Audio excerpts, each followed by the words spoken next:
Alcantara, effective today, is dismissed from the... Ngayon, he's suspended. Okay, he is now dismissed. I will call for a summary dismissal of Henry Alcantara.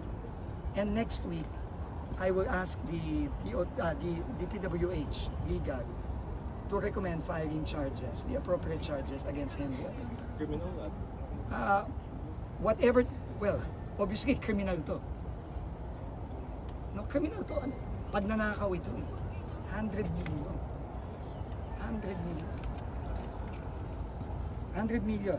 So si Henry Alcantara, dismissed, and we will recommend filing of charges with the Ombudsman. Bryce Fernandez, JP Mendoza, I will already begin proceedings of dismissal. No, may proseso tayo dyan, kailangan nating sundin yan. Pero sisimulan na natin yan at hindi ako magtataka na madidismiss na rin to very, very soon. Pero hindi na natin hintayin.